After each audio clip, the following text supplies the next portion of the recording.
প্রিয় দর্শক, আশা করি ভালো আছেন। আমিও ভালো আছি। তো হিন্দু আইন নিয়ে বিগত দিনে ধারাবাহিক আলোচনা করে আসছি। এরই ধারাবাহিকতায় আজকে দুটি পয়েন্ট নিয়ে আলোচনা করব হিন্দু আইনের উপর।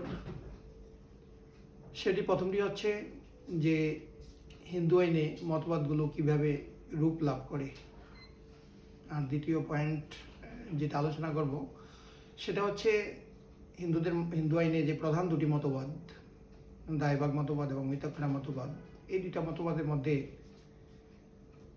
প্রধান পার্থক্যগুলো নিয়ে আলোচনা করব। এই দুইটা পয়েন্টের উপর আজকে আলোচনা করব। প্রিয় দর্শক, আমরা প্রথমেই যাচ্ছি যে হিন্দু আইনে মতবাদগুলো কিভাবে রূপ লাভ করে। মিতাক্ষরা হিন্দু আইনের একজন পণ্ডিত ব্যক্তি, যার নাম বিজ্ঞানেশ্বর।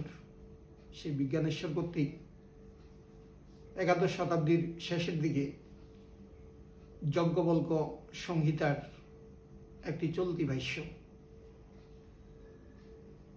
পক্ষান্তরে দায়ভাগ কিন্তু এরকম বিশেষ কোনো স্মৃতির ভাষ্য নয়। দায়ভাগ আরেকজন হিন্দু পণ্ডিত, ওনার নাম হচ্ছে জিমুদ বাহন। সেই জিমুদ বাহন কর্তৃক ত্রয়োদশ থেকে পঞ্চদশ শতাব্দীর মাঝামাঝি যে কোনো সময়ে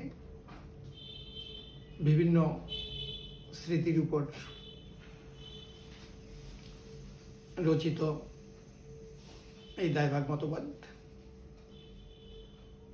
তো এই দুটি মতবাদের মতবাদপন্থীরা তাদের স্ব মতবাদকে অনুবর্তন করলেও কোনো বিষয়ে জটিলতা সৃষ্টি হলে সেক্ষেত্রে উভয়েরই সহায়তায় সেই সমস্যার নিরসন করে থাকে। অবস্থানগত দিক থেকে বলবো যে মিতক্রা মতবাদ হচ্ছে একটি রক্ষণশীল মতবাদ, আর দায়ভাগ মতবাদ হচ্ছে একটি আধুনিক এবং বাস্তববাদী মতবাদ।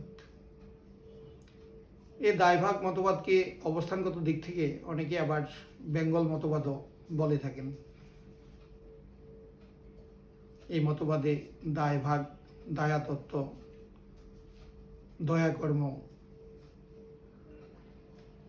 সংগ্রহকে প্রামাণিক গ্রন্থ হিসাবে অনুসরণ করে। পাশাপাশি মিতক্রা মতবাদে সেই মতে যে পণ্ডিতগণ যে গ্রন্থ প্রণয়ন করেছেন সেগুলি মিতক্রা মতবাদের লোকজন অনুসরণ করে। তো এ ব্যাপারে প্রিভি কাউন্সিল এক মামলায় তাদের অভিমত দিয়েছেন যে অতীতে হিন্দু আইনের উৎসগুলো বিভিন্ন সম্প্রদায়ের মধ্যে